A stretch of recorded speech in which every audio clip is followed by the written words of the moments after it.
Auspicia este programa. El encanto está Sin Filtro por Mitre. Uy, qué Suena feo, distinta ¿no? esa mesa, Qué lindo. Yo creo que tendríamos Suena que como intentar demasiado de grave, nuevo. ¿no? Es más sólida. A ver, vamos de vuelta. Dale.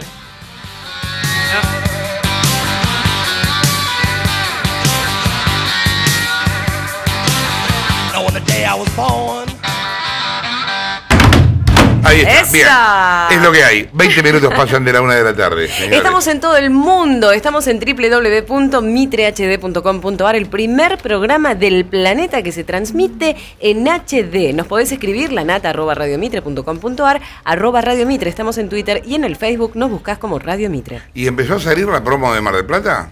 ¿Salió al aire ya? Creo La que sí, tenés ¿eh? ahí, buscala la promo de Mar del Plata, a ver si la ponemos. Ya está todo preparado. A partir del lunes vamos a estar en Mar del Plata durante un mes hasta el 18 de enero. ¿Eh? ¿Qué pones esa cara vos? Qué lindo, tengo el baldecito preparado. Así es. Yo lo tengo preparado de verdad, con la palita, todo. Pero no solo Mar del Plata, vamos a hacer una especie de duplex con Buenos Aires, porque Fernández Díaz se va a quedar acá. Yo voy a ser enviado especial en Buenos Aires. Va a ser el enviado especial en qué Buenos bueno. Aires. Gravia también, ¿no? Va a estar unos días acá, unos días allá. Voy a estar de paseo acá. Yo voy a hacer la gira como si fuera Cheruti o Artaza. Voy a hacer gira por todos los municipios. Nico Guñasqui va a estar un tiempo en Nueva York y otro en Mar del Plata. No sé todavía. Todavía no Estamos sabes. viendo. Seguramente sí. Bien. Y bueno, nada, la idea es... Yo voy, che, y la negra también. La negra y Nosotras yo vamos. vamos. ¿Vos quién eras? Las perras No vamos. sé. Las perras vienen, Las perras vienen y van a claro, cantar en la claro, playa, claro, van a dar mira. recitales en la playa. Claro, va a haber concursos, todo. Yo también voy. Bien, ¿te acuerdas que el otro día te hablábamos del tema de que quizá el enemigo para el gobierno cambiara y dejara de ser Clarín y empezar a hacer la justicia? En realidad, tampoco es que cambie del todo, va a seguir siendo Clarín, pero también la justicia se está perfilando como el enemigo público número uno. Y a medida que van pasando cosas, incluso cosas fortuitas como la que está pasando, la que pasó ayer en Tucumán, esto se va volviendo cada vez más real, ¿no? Claro. Empieza la justicia a ser un enemigo potencial del gobierno. ¿No sería descartable que intervenga en el Poder Judicial en Tucumán? O al menos esa es una de las bolas que hay hoy en el gobierno. ¿Alguien escuchó algo de eso? No, Cristina recién dio un discurso en Garín muy fuerte y apuntando directamente, como vos decías, al Poder Judicial, incluso habló de alguna manera de democratizarlo, no sé cómo Sí, se de puede llevar a un cabo divorcio evidente entre justicia y sociedad. Es evidente que el caso Trimarco, el caso Marita Verón, se convirtió en una especie lamentable de puja política, porque tanto el gobierno salió a utilizar este caso para profundizar sus diferencias con la justicia, su demonización sobre la justicia, que dicho sea de paso, la justicia merece varios apelativos porque ha cometido pecados gravísimos durante los 9 años, donde el gobierno intervino bastante activamente en el mundo de la justicia, ¿no? Pero bueno, ahora en su intento de demonizarla, utiliza el caso Trimarco o el caso Marita Verón para decir, vieron, nosotros le dijimos que había que democratizar la justicia, eso deviene de la ley de medios y de toda la pelea. Ayer, que hubo. 5 minutos después que se anunció el fallo, ya había un tuit de Filmus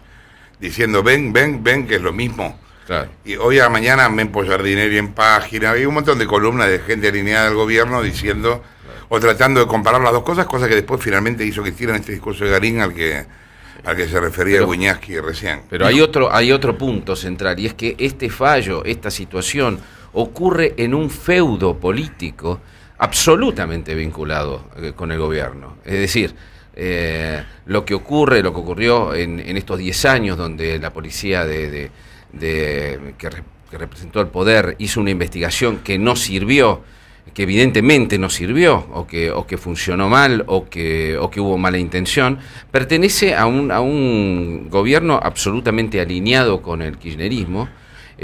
Ustedes lo conocen mejor que nadie porque estuvimos haciendo ahí. ¿Vos allí. pensás que el hecho de que los jueces no hayan encontrado pruebas, suponiendo que no los compraron a todos, que es una posibilidad, ¿no?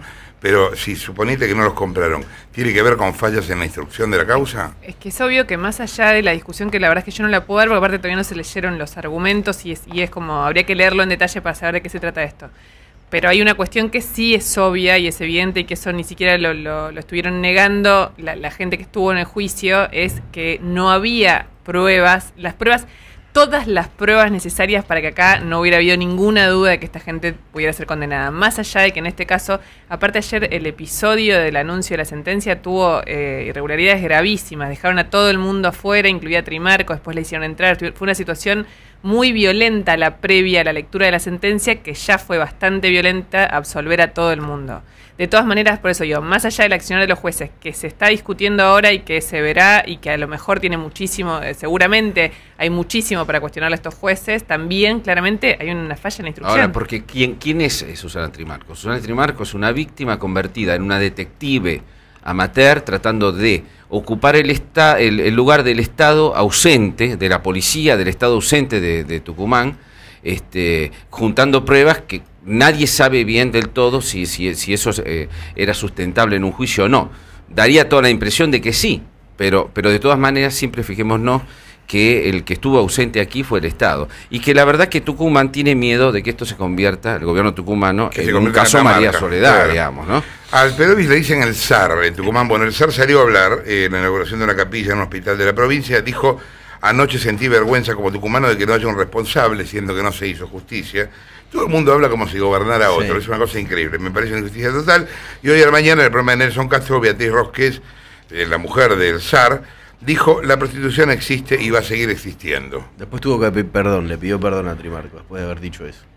Ya es una práctica como habitual de ella. Sí, tengamos en cuenta que declaraciones muy polémicas. Una cosa es la prostitución, otra cosa es la trata de personas. Son dos cosas absolutamente diferentes y que ambas existen y pueden existir solamente por la complicidad del poder político y del poder policial. Si no, no hay manera. Y en el caso del fallo, para opinar hay que esperar los fundamentos de la sentencia y básicamente habría que haber estado en todas las audiencias de juicio, que es donde se demuestra si hay o no hay prueba. Lo que sí está claro es que hubo muchos juicios en donde un tribunal oral condenó por prueba indicial, que es lo que no llevaron adelante, en este caso, el tribunal tucumano. Lo cual no quiere decir que esté bien o mal condenar por prueba indicial, hablaba recién Fernández Díaz del tema de la connivencia entre políticos y jueces en Tucumán en el medio de un contexto de feudo. Carlos López vivió esto de una manera personal. Fue fiscal anticorrupción, 6 veces fue rechazado por Alperovich para designarlo juez. Fue el fiscal que investigó a Alperovich y a Beatriz Rosquez cuando era secretario de la Fiscalía Anticorrupción, que Alperovich disolvió. En Tucumán no hay directamente Fiscalía Anticorrupción. Está en línea de teléfono. ¿Qué tal? López Jorge Levanta le habla en Buenos Aires. ¿Cómo te va, Jorge? Buenas tardes. ¿Cómo va? ¿Cómo estás observando todo este tema de lo que pasó ayer con el caso Marita Verón? Mira, primero te quiero hacer una corrección. Yo fui secretario de la Fiscalía Anticorrupción, no fiscal. Sí participé en todas las investigaciones desde la creación de la Fiscalía hasta que se dieron de baja la misma. Yo creo que la manifestación de la gente creo que es una muestra clara de que está área de justicia. Creo que la falta de justicia que reina en lugares propios como Tucumán manifiestan todo este tipo de locura de la gente que tiene realmente, si podrían hacer justicia de mano propia, lo harían.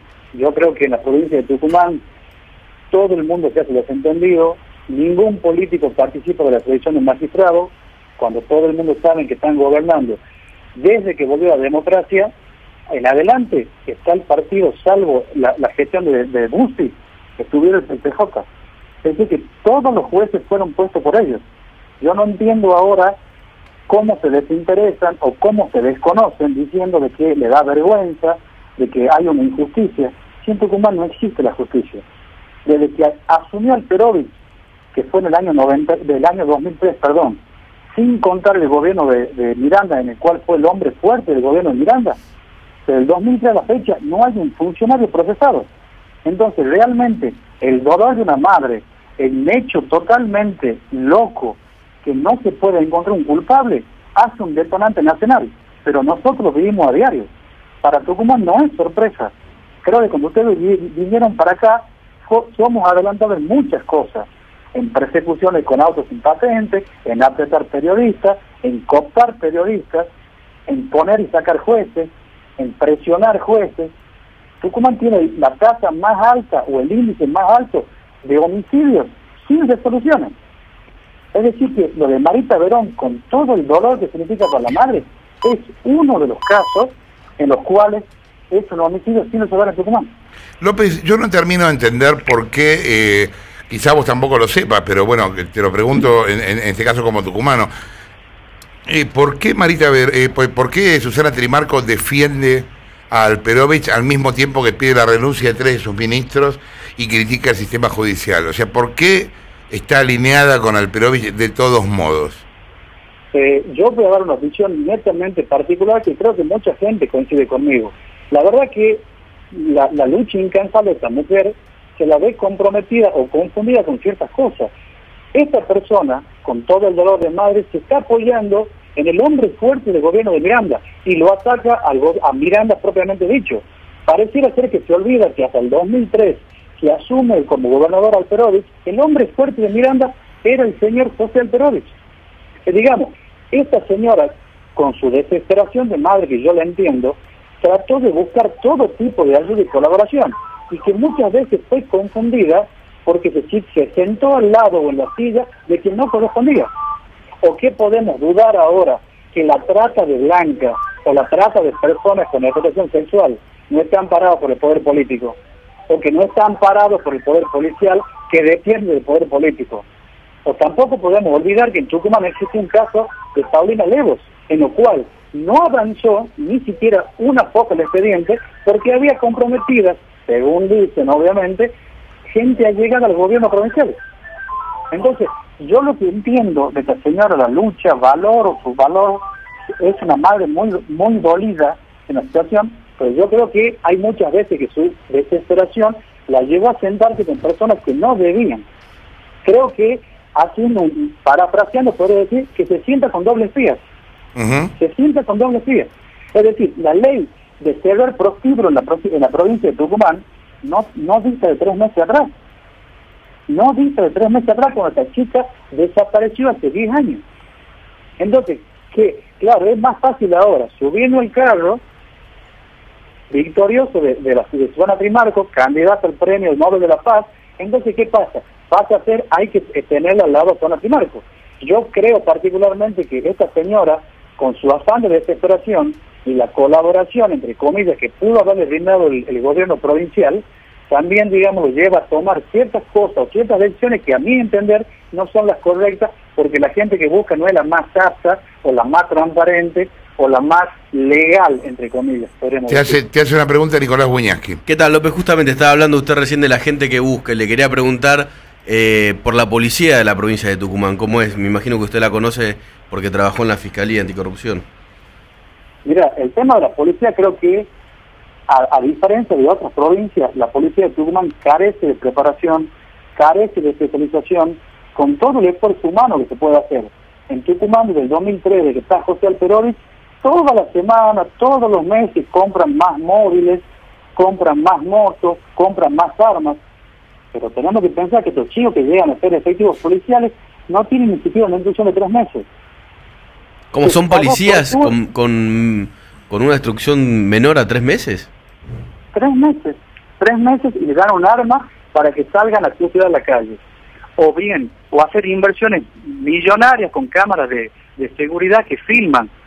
Y tenemos 12, 13 homicidios sin resolver que justamente la cámara de seguridad no grababan. Entonces yo creo que estos dolores o estos golpes a la sociedad nos tienen que despertar. Nos están mintiendo, no nos cuidan. Es más, el personal policial, debe haber un 50% del personal policial afectado a la custodia de domicilios particulares, de negocios particulares, de novias de políticos. ¿Y la gente qué? López, Gustavo Gravia lo saluda. ¿Usted tuvo, cómo le va? ¿Usted tuvo la posibilidad de asistir a las audiencias? No, yo actualmente soy funcionario judicial, con lo cual yo no soy parte ni siquiera como oyente de la audiencia. Pero yo te puedo decir, yo creo que la gente, te voy a repetir como decía al principio, necesita justicia. Y creo que, vulgarmente hablando, si la gente pudiera colgar a alguien en la plaza, lo haría. Está bien, pero en el juicio, en las audiencias del juicio, ¿hubo material probatorio? Digo, porque una cosa es lo que la gente puede pedir y otra cosa es lo que se puede probar en un juicio oral y público, ¿no? Obviamente, a eso es el caso. Yo particularmente no conozco los fundamentos, pero si se llega a una certeza negativa de la no participación de 13 personas es porque evidentemente o se carece de prueba, o la prueba era insuficiente, o la investigación era inconclusa o o poco profesional. La cosa es que elementos no debe haber habido. Y teniendo en cuenta su experiencia, ¿cuál cree que es el mensaje que se le da a la gente que tiene sus redes de trata de blanca, de corrupción de personas con este fallo? Yo creo que poniéndote un segundito en el rostro del Zona Trimarco, imagínate la siguiente posición. Hace 10 años que no tiene su hija. Después de un juicio de 10 meses y 10 años de investigación, le dicen el día 11 de diciembre que lo único que sabemos es que Marita no está. Imagínate vos lo que significa a la gente de decirle que en 10 años que se investigó, no se investigó nada. Entonces, ¿qué respuesta le damos a la sociedad? ¿Que cree en la justicia? Creo que la respuesta sale por sí sola. La locura de la gente en redes sociales, en la propia calle en Tucumán, o a nivel nacional, que lo demuestra claro. Lo que pasa es que estamos viviendo un ataque político permanente por temas que son extras delictuales, como ser ley de medios, con lo cual todos suben al carro para pegar a la justicia. Pero te vuelvo a repetir, en Tucumán esto no es nuevo, no es para nada nuevo. Vivimos a diario. Tendrían que ver la cantidad de condenas, la cantidad de juicios orales que se llegan a Tucumán. Esto es lo que puede compararse con Catamarca de María Soledad o con Santiago del Estero con el crimen de los Bárcenas. Acá desaparece gente, la matan, e encuentran tirada muerta y no sabemos nada de nadie. Gracias, López, por la comunicación. Carlos López, quien hablaba, fue secretario de la Fiscalía Anticorrupción hasta que Alperovich disolvió la Secretaría. Luciana Geuna. La Corte Suprema emitió un comunicado, de alguna manera invocando a todos los jueces, sin cuestionar al tribunal específico que hizo ese fallo, pero sí invocando y pidiendo a los jueces que se llegue a condenas en caso de trata de personas. La Corte tuvo una política muy activa en este tema, de hecho abrió una unidad específica de violencia de género y de trata de personas. Digamos, hay políticas activas de la Corte, también del Estado nacional. No, recién decía, me parece muy importante que el Estado provincial en Tucumán no tiene una política muy activa, de hecho hace 3 meses que empezó a hacer algunas cosas. Lo concreto en este caso es que más allá de si la justicia falló bien o no, digamos, retomando lo que decíamos de Cristina, Cristina se metió con una cuestión esencial de la justicia, que es el hecho de que los jueces no son elegidos. Justamente la independencia judicial funciona porque los jueces no son removidos, no son elegidos mes a mes, digamos, eso es lo que garantiza la independencia del Poder Judicial. Y para eso existe el Consejo de la Magistratura. Si alguien hace un fallo que no, digamos, que puede ser cuestionable, se le puede hacer un jury. Hoy Cristina era gracioso contra escuchar a Cristina hablando de eso, cuando en el Consejo de la Magistratura ninguno de los pedidos de juicio político prosperó porque el gobierno los trabó.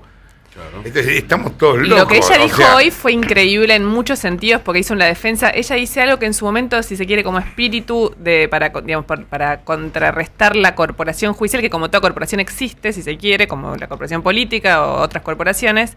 En su momento ella impulsó la reforma del Consejo y esa reforma que ella impulsó con ese argumento en realidad fue claramente utilizada, esa reforma, para que el predominio sea político y no político en general, sino del oficialismo. Claro. Y la verdad es que es muy difícil que ella pueda defender el rol del Consejo de la Magistratura en todos estos años porque básicamente ni designó los jueces, que es una cuestión de gestión, no lo hizo, ni promovió, digamos, los jury de jueces que eran afines a ellos. Y ahora está diciendo que va a impulsar concretamente una reforma para convertir en más republicano y para democratizar el poder judicial. Y apuntó, el único elemento que dio es esto de que le parece, no dijo la palabra injusto, pero más o menos que le parece que no es justo que los jueces no puedan, digamos, no sean reelegidos, tengan cargos de por vida. Habló de tener mayor control republicano sobre la justicia y en general sobre todo. Junto a los controles para controlar al gobierno, valga la redundancia, han sido copados e inutilizados precisamente todos en los últimos 9 años. Sí, salvo la Auditoría General de la Nación. Claro. Lo que hizo directamente es poner en duda la Constitución, porque cuestionó que sea el Poder Judicial el último poder que tiene control sobre los otros dos, ¿no? Lo dijo así directamente. Pero además, en serio no es menor, es muy delicado, digamos, apuntar contra el hecho, digamos, lo que le garantiza a un juez, de alguna manera, su independencia, es que el gobierno de turno no lo puede remover. Exacto. Después, sí, esto no significa que haya jueces que hacen barbaridades. Digamos, la justicia en Argentina está lejísimo de ser una justicia ideal, pero no veo, este gobierno no ha sido para nada un gobierno que promovió también un saneamiento de... Decíamos que al gobernador de Tucumán lo llaman el SAR. El SAR justamente se llama el libro que escribió José Ignacio Esbroco sobre Alperovich. Está en línea de teléfono. ¿Qué tal, Esbroco? Jorge Granata, ¿cómo estás? Hola, Jorge, ¿qué tal? Buenas tardes. Bueno, ¿cómo estás viviendo todo este tema de lo que pasó con Marita Verón ayer? Y la verdad que como todos los tucumanos, muy sorprendido y conmocionado con el fallo. Todo el mundo esperaba mínimamente alguna condena contra los acusados, que se haya absuelto a los 13 imputados. La verdad que causó un shock muy importante en la provincia. Todo el mundo, de lo único que se habla hoy acá es del fallo y de la injusticia que está reinando en la provincia. Esa es la sensación que hay en la calle hoy. José, hoy Alperovich, o en realidad anoche, dijo: sentí vergüenza como tucumano de que no haya un responsable. Es de un cinismo increíble, me suena la frase. ¿Alperovich no tiene nada que ver con la justicia en Tucumán? No, ¿cómo que no? Es el que decide quiénes son los jueces acá en Tucumán. Desde que él asumió en el año 2003, una de las primeras medidas que tomó fue derogar el Consejo de la Magistratura y designar jueces a dedo. O sea, todos los jueces y fiscales de todos lo fueron, no solamente en el penal, la mayoría fueron puestos por él. E inclusive, en el año 2005, impulsó que los jueces provinciales se jubilaran con el 82% móvil, al igual que los jueces federales, lo que provocó más de 50 vacantes en toda la justicia. Y obviamente todos fueron puestos discrecionalmente por él. De hecho, uno de los jueces que falló anoche, Eduardo Romero Lascano, tiene un grado de parentesco con el ministro de Gobierno de la provincia, Edmundo Jiménez. Cuando falleció el hijo del ministro hace un mes y medio en un accidente de tránsito, el juez sacó un aviso fúnebre en un diario, dándole las condolencias a la familia. Y después me enteré yo que tenía un grado de parentesco. Estoy terminando de chequear qué tipo de parentesco tiene, pero acá es una muestra clara de que los que fueron los jueces y fiscales que fueron puestos por el gobierno tienen algún tipo de afinidad con algún funcionario o con el mismo gobernador. ¿Cómo estás, José? José Ignacio, Luciana Geuna te habla. Sí, Luciana. Justamente hablando de los jueces, ¿qué sabemos, qué antecedentes tenemos de estos jueces, de fallos previos en casos similares o de otros fallos, importantes? La verdad que no tengo antecedentes así, tan polémicos como el fallo de anoche. ¿Sabemos cuánto hace que son jueces? ¿Cómo, perdón? Sí, ¿sabes cuánto hace que estas 3 personas son jueces? Bueno, Romero Lascano fue designado hace aproximadamente 2 años. Los otros me parece que ya vienen antes del gobierno de Alperovich. Vos, José, Gustavo Gravia te saluda, ¿pudiste asistir a las audiencias? Sí, estuve cubriendo anoche para el diario. Vos cubriste las audiencias del juicio. ¿En las audiencias hubo material probatorio para poder condenar? Desde mi humilde punto de vista, sí. Yo la sentencia contra Jesús Rivero, que es la esposa de la Chancha, sí, un personaje muy complicado acá en la provincia, y contra su hermano, había solamente un testimonio que los implicaba, lo cual me parecía bastante débil. Pero en cuanto a los riojanos que eran dueños de prostíbulos en La Rioja, que ellos les llamaban whiskerías, hubieron muchas chicas que fueron rescatadas de la trata de personas que dijeron haberla visto a Marita de distintas formas declararon en el juicio. Me parecía que contra esas personas sí había un poco más de fuerza en los argumentos. La verdad que yo estaba convencido que esas personas sí iban a tener algún tipo de condena. En el caso te repito, de Jesús Rivero, había un solo testimonio en todo el juicio de las 120 personas que declararon que los implicaba directamente, lo cual me parecía bastante débil, pero sí contra los riojanos mínimamente. Y ella era la persona más cercana al poder, digamos, de la que llegó al juicio. Claramente, te mostraría una foto de Alperovich recibiendo a Jesús Rivero y a la Chancha Ale cuando San Martín de Tucumán ascendió a primera en el 2008, les dio $1 millón de pesos de todos los tucumanos para que hicieran la tribuna que nunca se hizo y nunca se devolvió esa plata. Cuando estaba el fallo hace un mes aproximadamente, Jesús Rivero dio una entrevista a un medio local diciendo que ella era víctima de una interna entre Alperovich y Fernando Jury. Fernando Jury fue vicegobernador de la primera gestión de Alperovich, terminaron peleados, hoy están reconciliados, pero en ese momento la familia de Rubén Ale y Jesús Rivero tenían buen vínculo con Fernando Jury. José, ¿qué tal? ¿Y quién es la Chancha Ale que la nombraste recién? La Chancha Ale es una persona que maneja muchos negocios, según Trimarco, turbio en la provincia, como el tema de la droga, la prostitución. En un momento tenían casas de juegos, de apuestas. Hace poco estuvo preso Rubén Ale por robar soja de un campo recién cosechado.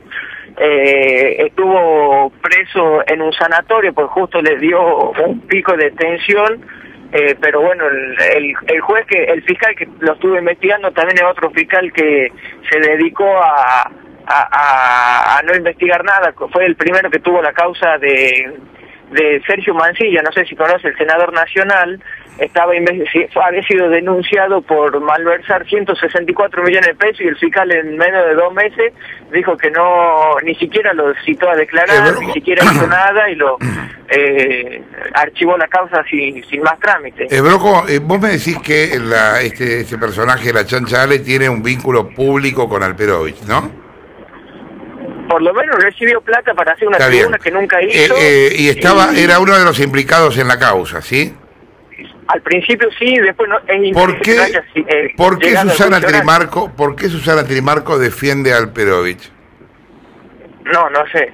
La verdad que no, yo no me lo explico. Escuché que le hiciste la misma pregunta al doctor López y no encuentro una explicación porque la justicia que absolvió a los acusados fue puesta por Alperovich o la maneja Alperovich, directa o indirectamente, porque el ministro de gobierno de la provincia levanta el tubo y llama a los fiscales y jueces, con esto seguís, con esto no.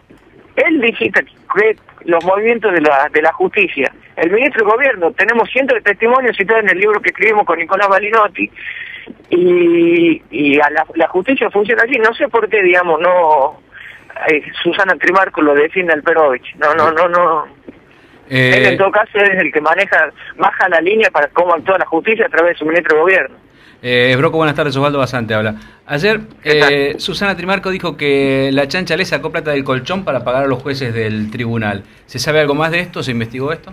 Hoy, Susana Trimarco dijo eso, que un juez recibió una nota anónima que el presidente del tribunal, Alberto Piedrabuena, había recibido una casa y un auto de regalo, misteriosamente. La verdad que no sé qué, obviamente estamos... esto es muy reciente, hay que ver si es verdad la denuncia que recibió Susana Trimarco. Ella solamente comentó lo que había recibido un anónimo diciendo eso. Hay que ver si es cierto. Te hace una pregunta Jorge Fernández Díaz. ¿Qué tal, Broco? Le hago una pregunta a Broco y a la Nata, abierta, digamos, ¿no? Porque la Nata estuvo allá y todo. ¿Qué tiene que ver este feudo oscuro, este feudo de la política, donde ocurren cosas de manera grosera, con el kirchnerismo y con el discurso republicano que escuchamos hoy, o pseudo republicano, de la presidenta? ¿Cuál es el vínculo? ¿Dónde se reúnen ambos hemisferios políticos? Alperovich es una mini copia de lo que hizo Kirchner en Santa Cruz, de manejar la justicia, manejar el poder judicial, manejar el poder legislativo como quiere. Acá Alperovich maneja el Tribunal de Cuentas, nadie lo controla. Alperovich maneja todo en la provincia, es un feudo. Lo mismo que hizo Néstor Kirchner en Santa Cruz, Alperovich lo está copiando a nivel provincial, y su aspiración en algún momento es volver ser candidato a presidente. Esa aspiración no la ha abandonado todavía. Así están acostumbrados a manejar el poder, me parece. Gracias, viejo, por la comunicación. José Ignacio Broco escribió con Nicolás Balinotti El zar, una especie de biografía de Alperovich. Vos preguntabas eso. Para mí es impensable el poder de Alperovich sin el consentimiento de Cristina. Van juntos y me parece de un cinismo increíble tanto el discurso de Cristina como la reacción de Alperovich frente a esto. O sea, aprovechar este tema que ellos mismos lo produjeron, lo provocaron, lo consienten, para usarlo en el medio de la discusión de la ley de medios, me parece un delirio completo. Gravia. Cuando vos hablabas de los vínculos entre Alperovich y la Chancha Ale es el acusado de manejar todo lo que tiene que ver con las drogas, la prostitución, el juego en la provincia de Tucumán, y todo desde la fachada de una empresa, la empresa más grande de remises que hay en Tucumán. Sí. La Barra Brava de San Martín de Tucumán. La Chancha Le fue el gerenciador del club junto con María Inés Rivero, que ayer resultó absuelta en el juicio. La Barra Brava de San Martín hacía dos cosas. Primero, que ponía las banderas de la gobernación de Tucumán en todos los partidos. Estaban financiados, la Barra de San Martín estaba financiada directamente por el gobierno de Tucumán, y cada vez que había que tercerizar la represión, al igual que lo hizo el kirchnerismo después en la calle con Hinchadas Unidas Argentinas, con las Barra Bravas, allá se utilizaba a la Barra Brava de San Martín de Tucumán. Gustavo Vera es titular de la ONG La Alameda. La Alameda es una de las pocas ONGs, quizá la única, que ha trabajado en serio el tema de trata de blancas, prostitución, etcétera. Han difundido cámaras ocultas, testimonios de parecieron como arrepentidas que habían sido explotadas en este ámbito, y está en línea de teléfono. ¿Qué tal, Gustavo? Jorge Granata, ¿cómo estás?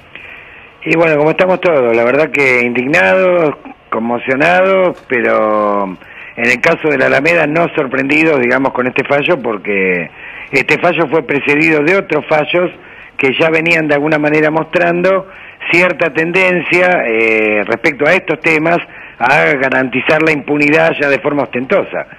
Acordate el caso de Lorena Martín, quedó totalmente archivado, después de que a Lorena Martín la pasearon ministros, funcionarios, diarios oficiales, la pusieron en tapa, la dejaron tirada concretamente, más tuvo apretes en la casa, se tuvo que ir al exterior.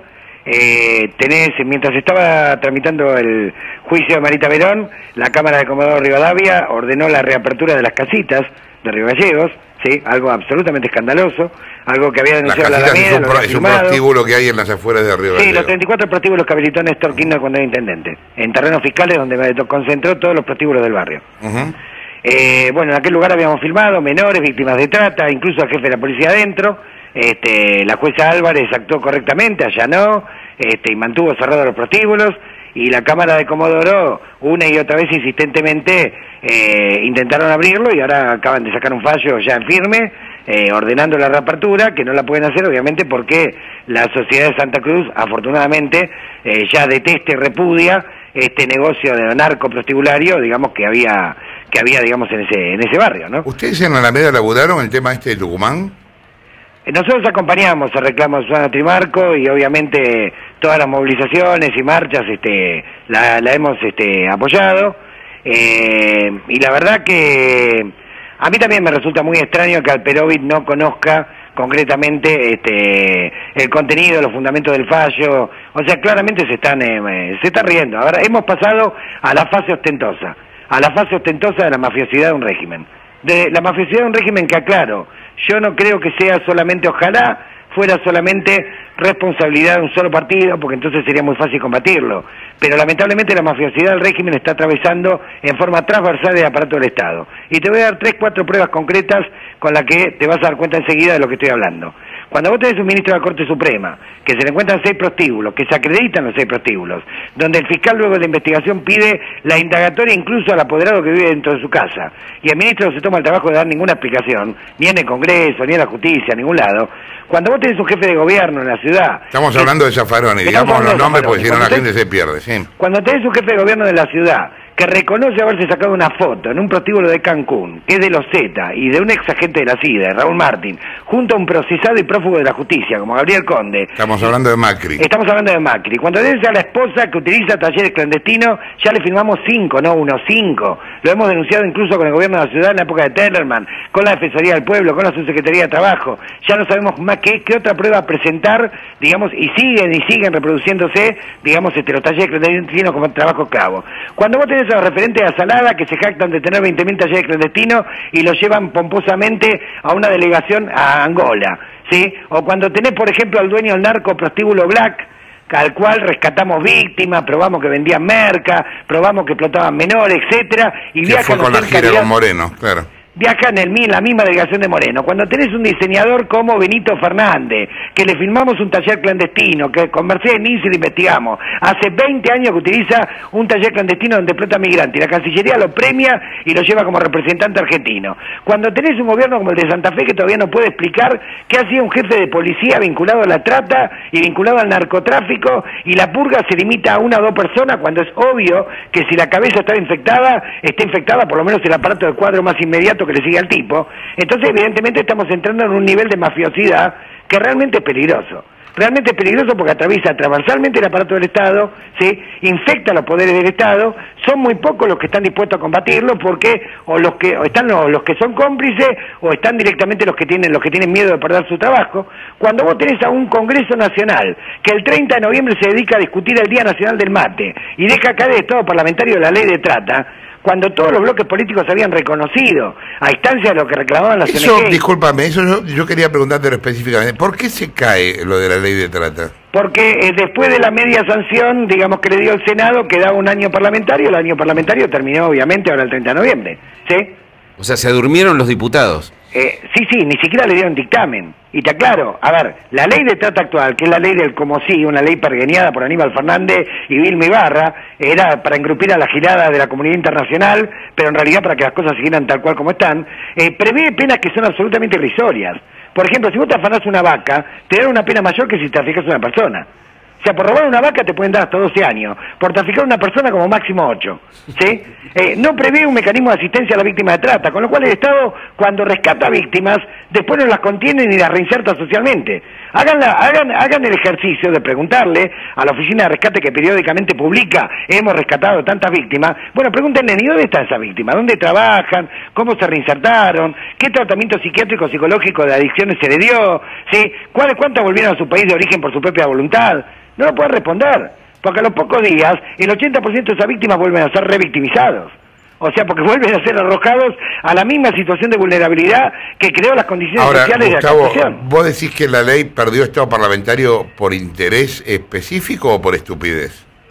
Por las dos cosas, es una combinación. A ver, pero digamos, la verdad que a mí mucho la estupidez no me interesa. A mí lo que me interesa concretamente es cuáles son las razones de fondo. Y las razones de fondo son muy claras. Vos tenés 500.000 de personas esclavizadas en la Argentina, en la agricultura de mano de obra intensiva, en talleres clandestinos, ladrilleras, si querés te lo desagrego algún día, no tenemos mucho tiempo hoy. Tenés por lo menos 8.000 prostíbulos con 60.000 mujeres esclavizadas, ¿sí? Obviamente donde cobran coima los cuerpos inspectivos provinciales y nacionales. Tenés un promedio de consumo del 2,6% de cocaína, estos son datos de la ONU que supera la media normal del resto de América Latina. Tenés niveles de facturación enormes dentro de esta economía ilegal que excluye, que esclaviza gente, y tenés un solo condenado en la Argentina por lavado de dinero, que es un carnicero cordobés. Creo que está todo dicho. ¿Hay un solo condenado por lavado de dinero? Hay un solo condenado, además, si estuvimos por ser expulsados del GAFI el año pasado, sí, cuando salió esa ley nefasta antiterrorista, que supuestamente para combatir el lavado, ¿sí? Porque de las 23 condiciones que pactaron la mayoría de los países del mundo, 21 no las cumplía Argentina. Esto salió en un montón de diarios internacionales todo el año pasado. A ver, en negocio, en la construcción, hemos encontrado infinidad de situaciones de lavado de dinero. A ver, no es que se cayó la construcción solamente por el cepo cambiario, tuvieron que empezar a recatarse, a pedir una serie de requisitos, porque vos para construir un edificio no tenías que explicar ni el origen de tu capital, pero esto lo dijo hasta Bergoglio, lo dijo en una misa, los esclavistas comen en Puerto Madero. O sea, hay un montón de nuevos burgueses que no pueden explicar el origen de su capital, y en la conexión de esa economía errónea, basada en la esclavitud y en la trata de personas y en el narcotráfico, y su pasaje a la economía formal, ahí está la clave, y la clave hay que buscarla en los casinos, hay que buscarla en los fideicomisos, hay que buscarla en la Inspección General de Justicia, hay que buscarla en los discursos que decían que había que reconstruir una burguesía nacional a lo que dé lugar, de alguna manera, y bueno, y ahora tenemos esta mafiosidad del régimen. O sea, cierta clase política pensó que podía jugar de alguna manera con la mafia, y con la mafia no se juega, la mafia te lleva puesto, y empezó a copar ya organismos clave, y ahora ostentan. Antes se avergonzaban, lo hacían disimuladamente, hace 4 o 5 años. Ahora directamente ostentan. Tengo un taller clandestino, ¿y qué? Tengo 20.000 talleres clandestinos, ¿y qué? Viajo a Angola. Tengo 6 prostíbulos, ¿y qué? Sigo en la Corte Suprema. Me saco una foto en un prostíbulo de Cancún, del cartel más tenebroso del narcotráfico, ¿y qué? ¿Sí? Y mi esposa tiene talleres clandestinos, ¿y qué? Dirijo una provincia donde el jefe de la policía está acusado de narco, digamos, y se escucha de la vinculación que tiene con la red de trata, ¿y qué? Y todo el mundo mira por un costado y ahora están todos indignados con este fallo. Gustavo, me parece que tenemos que empezar a darnos cuenta que Italia a fines de los 80 nos mostró un camino de cómo la sociedad civil se unió más allá de los partidos, más allá de las creencias, y dijo basta, terminemos con esto, empecemos a purgar de mafia el aparato estatal. Gustavo Jorge Fernández Díaz, te quiero volver un poquito a Tucumán. ¿Cómo funciona la trata de personas específicamente en Tucumán? Mira, la trata de personas en Tucumán funciona como funciona en todas las provincias. Ustedes periódicamente todos los domingos hacen muy buenos informes sobre la estructura feudal, digamos, de las provincias. O sea, es imposible que estos negocios ilegales no estén, digamos, en conocimiento, digamos, del Poder Ejecutivo. Es imposible. O sea, porque los jueces son designados a dedo, porque las inspecciones también, de alguna manera, son controladas, son avisadas. Esto lo sabe todo el mundo. No solo en Tucumán, en Santiago del Estero, donde tenés situaciones de tráfico de bebé que son tremendas, situaciones de tráfico esclavo en Añatuya que son tremendas, en La Rioja también, lo tenés en San Juan, lo tenés en un montón de provincias. Gracias, Gustavo, por la comunicación. Gustavo Vera, titular de la ONG La Alameda, que lucha contra la trata de personas. Son las 2 de la tarde. ¿Hay un solo condenado por lavado de dinero? Sí, hubo un par más después. O sea, de hecho, durante lo que pasó, lo que fue escandaloso hay fue 3. Bueno, porque la ley que se había aprobado sobre el lavado de dinero hacía imposible que vos pudieras hacer lavado de dinero, pero se cambió, ahora se modificó. Entonces se modificó y ahora empieza a haber más condenas por lavado de dinero, pero básicamente era porque se había aprobado una ley que hacía imposible que vos pudieras condenar a alguien por lavado de dinero, entonces habían pasado, ya no me acuerdo cuántos años, pero muchos, de la aprobación de la ley y había un solo condenado. Y uno de los requisitos del GAFI que él decía en este momento era que había que modificar esa ley para que hubiera más condenas, eso finalmente se hizo. Yo me había olvidado de los prostíbulos de esa familia, me hizo acordar Vera, claro. ¿Puedo decir lo de la ley que me pareció importante que él dijo que perdió estado parlamentario y que realmente es gravísimo? Esa ley, la ley que está aprobada, la que él dijo que se había aprobado en su momento y que apenas se aprobó, todas las organizaciones como la de Trimarco y este tipo de organizaciones que luchan contra la trata de personas saltaron porque era increíble. Por ejemplo, no prevé la ley vigente, la que está hoy, no prevé la asistencia a las víctimas del delito y además tiene que las personas mayores de 18 años tienen que probar que no consintieron en ser esclavizadas. ¿Te lo digo de nuevo? Si tenés más de 18 años, tenés que probar que vos no estabas de acuerdo en que te esclavicen. ¿Y cómo es eso? O sea, para empezar... O sea, es una ley a la Bartola. Es una ley. Entonces se hizo un proyecto para modificarla. Por la galería. Se aprobó en el Senado, porque fue un escándalo, se hizo un proyecto para modificarla. Se aprobó en el Senado y en diputados ni siquiera salió un dictamen de comisión, no se trató y perdió estado parlamentario. Digo para que veamos la política, porque el oficialismo tiene mayoría en el Congreso, ¿qué es lo que hizo la política? ¿El gobierno tiene mayoría? Bueno...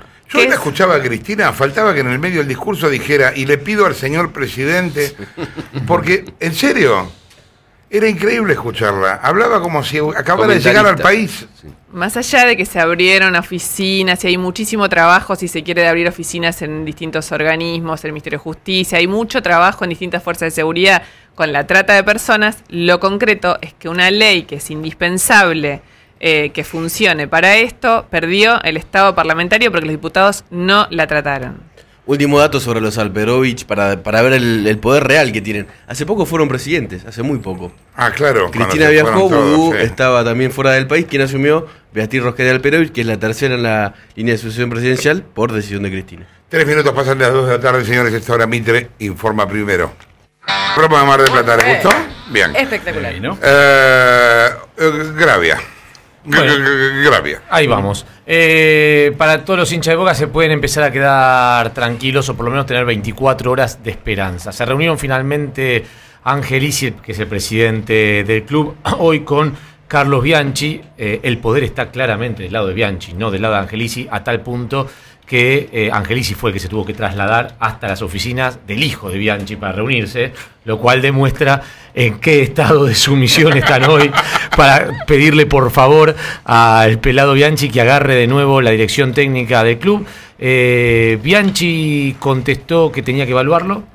En lo que es cuestiones monetarias no hablaron demasiado, pero se sabe que eso no sería el punto conflictivo. Sí que Bianchi no solo quiere dirigir la primera división, sino como cada vez que estuvo en un club quiere tener injerencia total sobre la estructura deportiva de ese club. Bianchi te trabaja él con su propia idea sobre las divisiones inferiores y además Bianchi tiene la estructura puesta también en lo que es la Secretaría Técnica de los equipos que hacen las compras y ventas. Él tiene injerencia en todo. Cuando estuvo en Vélez tuvo injerencia en todo, cuando estuvo en Boca tuvo injerencia en todo, cuando fue a Italia fue con la idea de tener injerencia en todo. Bueno, la experiencia no fue muy positiva y ahora vuelve a lo mismo. Dice, bueno, a mí me dan las llaves deportivas del fútbol del club y yo lo tomo. Boca da la idea de que está decidido a hacer eso. Y Bianchi pidió 24 horas para dar una respuesta. Es cierto que Bianchi tenía otra oferta para irse a dirigir a México y a Estados Unidos, pero lo que lo seduce obviamente es volver a Boca, aun cuando cierta gente de su familia le dicen, ¿pa' qué? A ver, sos el ídolo máximo que tuvo Boca en cuestión de dirección técnica. Vos viste cómo es esto, perdés 3 partidos, 4 partidos, si la estás pasando bárbaro. Y después te equivocas a lo de Angelici. Después te equivocas a lo de Angelici. Bueno, pero lo cierto es que Bianchi parece que anda con ganas, así que se pactó una nueva reunión para mañana en horas de la tarde, en lo cual da toda la sensación de que Bianchi finalmente, antes que dé las urras este año, se va a poner el buzo de técnico de Boca Juniors por tercera vez. Bien, Carlos Polimeri, no, perdón, Laura Uffa, no, Alicia Petti, no, Marcelo Polino, no, Osvaldo Bazán. El que te quedó. El que no le tiene miedo a la FIP. Bien, vamos a ¿Qué no le tiene? vamos a hablar del libro de Majul, que es muy interesante. No. Tengo una gana. Bien, se ha conocido el mapa de búsqueda de Google del año en Argentina. O sea, ¿qué buscamos los argentinos en Google este año? Y habla mucho de qué cosas no tenemos ni idea, qué nos interesa, qué estamos buscando. ¿A quién le preguntás? A Google le preguntás. ¿Sabes cuál fue lo más buscado en Google este año en Argentina? ¿Qué? Me decís Charlotte Canija y me suicido acá. La tarjeta SUBE. Ah, bueno. Los argentinos no teníamos ni idea sobre la tarjeta SUBE y nos pasamos todo el año preguntándole a Google a ver si podía darnos alguna idea. Y en Google había un montón de sitios que te trataban de decirte alguna cosa. Bueno, después en esta lista de las cosas más buscadas por los argentinos está, bueno, el servicio meteorológico, obviamente, YouTube, Gran Hermano, y en el sexto lugar aparecen los feriados. Nunca sabemos cuáles son los feriados. Bueno. Entonces lo sexto que veíamos fue los feriados. Qué contracción al trabajo, ¿no? Que tenemos. Me parece una genialidad. Pero vamos a ver algunas preguntas que se hicieron a lo largo del año a Google. Digamos, por ejemplo, con preguntas que empiezan con la palabra ¿cómo? Las 10 preguntas que empezaron con la palabra ¿cómo? ¿Cómo cocinar, por ejemplo?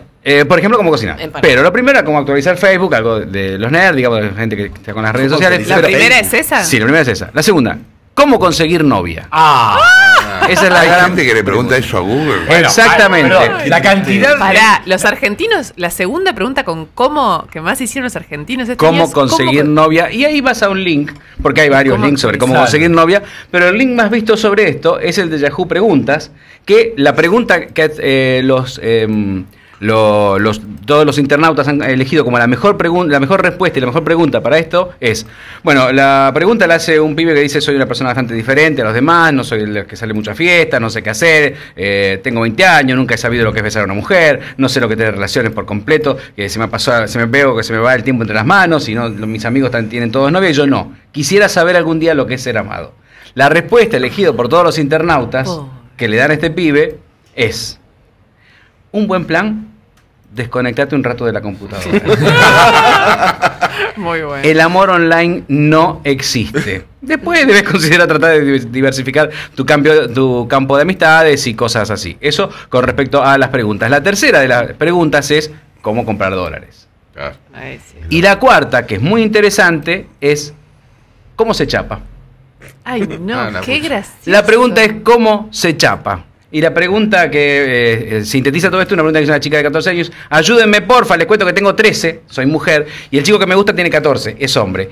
Él gusta de mí, me parece que me quiere chapar, y resulta que yo no sé chapar. Y no es solo eso, también me da vergüenza, soy re tímida. Por favor, ayúdenme, les doy todas las estrellitas que quieras, pero ayúdenme. Gorileada a full, voy a decir. Para eso utilizan las computadoras que les regalan en los colegios. La respuesta que se le dio a una chica de Pilar dice: yo también tengo 13. Mi primer beso fue 8 días antes de que cumpliera 12. ¿No es tierno? Pero fue horrible porque fue planeado. ¿Cómo planeado? Sí, se supone que lo importante es que lo quieras muchísimo porque el primer beso será tu primera experiencia amorosa y te perseguirá por el resto de tu vida. Y ahí cuenta después la táctica que tuvo esta chica de 13 años cuando tenía 12 y entre paréntesis pone jajaja, sueno como una zorra. Bien, vamos a seguir con las preguntas y con las cosas que han buscado los argentinos en tendencias. ¿Qué es? La pregunta que empieza con Ley de ¿qué medios. es? Ley de medios. No, la primera cosa que la gente quería saber qué es el 8N. Esa es una de las grandes preguntas. ¿Quiénes fueron las personas más buscadas en Google a lo largo del año? En el Gangnam Style. Lady Gaga. Maravilla Martínez primero. Mirá. Bien, muy bien. Whitney Houston ¿Por qué después. muy bien? Claro, Eso pobre. habla perfectamente de que los argentinos no tenían la menor idea de lo que fue Maravilla Martínez y que Por fue eso. una gran estrategia de promoción. Yo no más allá de sabía que quién un gran era boxeador. Maravilla hasta que fue a lo de Tinelli. Empiezo desde abajo entonces. Leonardo Fabio es el número 10. Buscado. Caloy el 9. Michel Teló el 8. ¿Se acuerdan de Michel Teló? Ay, Vicente Pérez. Badía el Yo 7. no sabía quién era. Roger Waters el 6. Spinetta el 5. Evidentemente digo, cada vez que fallece alguien, la gente va a ver de quién se trata. Adele en cuarto, Charlotte Canilla ¿Qué en falleció también? tercer lugar, no. Whitney Houston en segundo lugar y Maravilla Martínez en primer lugar. Y bueno, y después algunas de las otras cosas de rarezas que estuve viendo en la lista. En la lista de canciones más buscadas, 2 son de Arjona.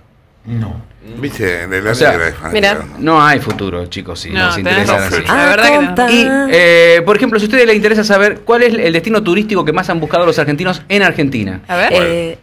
¿Qué imaginan ustedes? Mar del Plata. Miami. Miami. No, en Argentina. en Argentina, las cataratas. No, Sí. las cataratas no aparecen entre las 10 más San buscadas. Luis. glaciares. Merlo. San Luis aparece como séptimo Mar del lugar. Plata, ¿no? Vamos. ¿Cómo? Mar del Plata. Mar del Plata aparece en quinto Calafate. lugar. Puerto Madryn. Calafate Piensen en no algo aparece. tendencioso, ¿no? Rosario. Rosario es el primer lugar. Perdón. Es buenísimo. Los primeros 3 son La Plata, Santa Fe y Rosario. Pero es que cuando llegan La Plata. cuando llegan al Significa aeropuerto que no de lo conoce Seiza nadie. y tienen que ir ahí donde tienen las inversiones Ahí, y no chicos, saben cómo viajar, ustedes porque ponen no son de Rosario. Rosario. Realmente. Bueno, esta es una idea más o menos general de qué es lo que nos interesa a los argentinos. Y lo último que te voy a decir es, una cosa que se preguntó mucho, noveno lugar en cómo, es cómo bailar guachiturro. Y bueno, 2:20 de la tarde. La nata sin filtro. Por Mitre.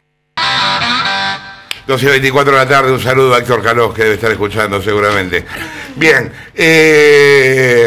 Guñaski, la UOCRA. Agarrate, hoy hay elecciones en la UOCRA, en todo el país. Cagamos, se agarran a 60 tiro de seccionales. vuelta. Sí, 60 seccionales a 60 tiro. seccionales, incluso en Zárate, donde ayer entró a los tiros. Votan y a en los el tiro golpes, federal. sí, una banda para sacar directamente, yo no encuentro modo más literal de una interna política, para sacar directamente a los tiros y a golpes a la actual conducción de la UOCRA en Zárate. ¿Cuál es la pelea? El negocio que hay alrededor de Atucha, la central núcleo electrónica. Hace 2 años la UOCRA intervino la sede de Zárate porque y esto está admitido por la propia UOCRA, me lo admitían ayer, porque la gente que estaba en el sindicato en esa localidad hacía negocios. ¿Puedes hacer menos en ruido con las Atucha. hojas de caras cuando estás leyendo, Geuna? Sí.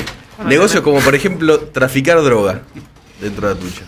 Perdón. ¿Cómo? Traficar droga dentro de Atucha. Por eso se había intervenido la sede de la UOCRA hace 2 años. Porque los sindicalistas, es una gran obra, hay 2.000 afiliados de la UOCRA ahí, los sindicalistas que estaban manejando el sindicato, en aquel momento habían montado como algunos negocios vinculados con la central núcleo electrónica. Uno era, por ejemplo, el traslado de los trabajadores hacia el lugar, ¿no? Eran dueños, digámoslo así, brutalmente de los micros, llevaban a la gente ahí y le cobraban por eso. Y también había tráfico de droga. Bueno, se intervino. ¿Hay tráfico de droga en ese lugar? Sí, es solamente una central núcleo electrónica, no te preocupes. Qué tranquilizador es. No, no Es pasa nada. terrible, Sí, es sí, terrible. Bueno, se intervino. El problema es cuando se agarra el down. Asumió Julio González, que es el actual secretario general de la UOCRA en Zárate, al que sacaron a tiros ayer. Bueno, Julio González hablaba ayer de queremos pacificar y se mostraba como un conciliador. Bueno, está imputado en una causa por tentativa de homicidio, lesiones graves y robo. ¿Por qué? Justamente porque entró a Atucha con una patota de su sindicato a golpear a activistas gremiales opositores, sobre todo los del sindicato alternativo de la construcción, Citraic. Ahora, la cantidad de hechos violentos de la UOCRA Muchísimo. en los últimos 2 años. Todo el tiempo. No, es impresionante, en todos lados. No Perdió, solo- Gerardo Martínez perdió el control del sindicato, parece que viaja muchísimo al exterior y no manejan las seccionales como antes, ¿no? Bien, ¿estamos yendo a la cama? Colchones y Somieres Lacardeus, sponsor oficial de la Nochebuena, presenta La Nata y Tenenbaum, dos periodistas muy despiertos, porque estas fiestas con Lacardeus, la Nochebuena dura todo el año. No podrás faltarme cuando falte todo a mi alrededor. Subime un poquito que si me escucho a mí me quiero matar. Aire que respiro, es lo que le pasa a los oyentes el paisaje donde vivo yo. Tú me das lo que se necesita para no marchar. No, esta es divina. Tú me das amor. Me das tantas cosas lindas, 2 escudos, gracias. Juncal 905, acordate cuando quieras cosas ricas, 2 escudos. Y cuando quieras viajar tranquilo y seguro, Radio Taxi, Taxi ya 4904-1010. ¿Qué onda? Bien, ¿y vos? ¿Todo bien? Escuché que estabas crítico con la actitud de Cristina respecto del caso Marita Verón. No crítico, me parece de un cinismo increíble. Vos sabés que a mí me hacía acordar, a ver, dos o tres cosas. Acaba de salir un comunicado de la Corte, no sé si lo vieron. Sí, lo ¿Qué habla de los departamentos de Zaffaroni? No, un comunicado de la Corte porque a partir de que Cristina dijo, ahora sí voy a democratizar el Poder Judicial, es decir, sobre la indignación social y popular que hay respecto del fallo de ayer, plantea una reforma general que no tiene que ver con la Cámara, no está diciendo juicio político a esa Cámara, sino que el problema son los jueces de todo el país que tienen estabilidad. Es decir, cambia esto, cambia una cosa por la otra, y inmediatamente uno tiene todo el derecho de sospechar que la Corte, frenando las manifestaciones en contra de la presión del Poder Judicial, etcétera, etcétera, está siendo utilizado el caso Marita Verón para meterse con la justicia. De hecho, uno veía hoy rápidamente, la gente rápida de reflejos como Luis Delía o Mempo Giardinelli, enseguida rápidamente el aparato político intelectual se pone a repetir la consigna. Ya la Corte actual no es solamente culpable del golpe de 1930, sino que además es culpable del fallo respecto de Marita Verón. Hay todo un operativo, la nota de Mempo Giardinelli se llama "Esta es la justicia que tenemos", y termina después de su bronca, su furia por lo que dijo el tribunal, y eso, estoy sin datos, pero igual tengo bronca, tengo furia, inmediatamente pone, es el único poder que no se ha democratizado desde el 1983, que eso es una barbaridad. Digamos, por supuesto hay sectores que se han democratizado, no como todos los poderes, como el poder político, como todo, pero rápidamente entra con esa variante, y Delía lo hace por Twitter de una manera mucho más explícita y lineal y clara, como es el estilo de Delía. No sé, a mí me da la impresión que me hace acordar dos cosas. Una cosa me hace acordar y otra cosa que quería decir. Me hace acordar cuando fue el caso Cromañón. Yo no sé si ustedes recuerdan, pero bueno, todo el mundo recuerda que ellos, igual que con la tragedia de 11, tardaron mucho en hablar del tema. Sí, claro. Pero en un momento la sala la cámara que tenía que ver el tema, donde estaba Gustavo Brusone, entre otros, decide que Chabán tiene que ser excarcelado. Esto un mes y medio después de esto. Y se armó un escándalo enorme, muy parecido al de ahora, Kirchner tuvo el mismo reflejo que Cristina. Salió a decir los jueces que liberan gente, es decir, montándose en la natural bronca de la gente, porque los muertos estaban muy frescos, se monta y dice todo eso. Y el que lo frena en aquel momento fue Zaffaroni. Y dice, por favor, no hagamos política cuando los cadáveres todavía están calientes, déjenos a los jueces juzgar y los políticos que se corran un poquito. Eso me hacía acordar la reacción de Cristina hoy, la misma reacción de Néstor respecto de eso. Después me generaba una contradicción, porque está bien que se meta, está bien que el mensaje sea no a la trata, entonces también para mí hay una desproporción, pero está bien que se meta. Está bien, pero Ernesto, el gobierno dejó que perdiera el Estado parlamentario la ley, tiene mayoría en el Congreso. Es eso más. Está bien que se meta, pero no hace nada. Pero es eso más otras cosas, más por ejemplo... Está bien que se meta, pero banca Alperovich, que es el que inventó la justicia de Tucumán. El primer tema acá es que la piba desapareció. Y no apareció. Eso con la justicia no tiene nada que ver. El segundo tema es que no la encontraron. Eso con la justicia no tiene nada que ver. El tercer tema es que quien junta pruebas en gran parte es la policía, las policías. Estamos hablando acá de Tucumán, de Catamarca y de La Rioja. 2 de las 3 son responden al peronismo, el Frente para la Victoria. Las tres, bueno, ahora las 3, pero sí, en su momento, claro. Y finalmente, en todo caso, el problema es la justicia. A mí me parece que son momentos donde hay que ser principista y fríos y tratar de explicar también. Porque acá hay problemas distintos. Si el problema... a mí yo vi muchos testimonios. Los testimonios eran desgarradores y eran muy contundentes. De gente, yo te vi a vos... por eso me resulta incomprensible lo que hizo el tribunal. Incomprensible, me pareció brutal y que yo quiero leer el fallo. Porque no se puede reaccionar sin leer el fallo, porque de repente el problema fue los que juntaron las pruebas, el problema fue que enchastraron a la policía enchastró todo. Hay que ver cuál es la culpa de cada uno. Lo que sí es que hay que decir muy claramente, reducir esto a 6 tipos, el tribunal a 3 tipos, el tribunal que falló ayer, como mínimo es reducir. Si estos tipos fueron culpables y dar toda la impresión de que lo fueron, hay una sucesión, una cadena de culpabilidades que va por todos lados, digamos. La trata de blanca no es porque hay jueces. La trata de personas es porque hay policías, hay políticos, hay jueces, hay toda una red de complicidad. Qué sé yo, me parece que hay que discutir esto fuerte y me parece que en los próximos días va a haber que discutirlo fuerte y sobre todo porque hay una voz que es muy fuerte, que es la de Susana Trimarco, que en este momento es muy popular, que está eligiendo un camino, no todos los caminos. Ella no está diciendo el poder político está manchado, está diciendo la justicia únicamente. Y me parece que va a ser una discusión difícil porque es un personaje muy popular y merece ser popular por toda la lucha que dio. Qué sé yo, es muy complejo. Hablando de situaciones difíciles. No puedo. Si estamos difíciles, estamos difíciles. Chao. Oppan Gangnam Style. Gangnam Style.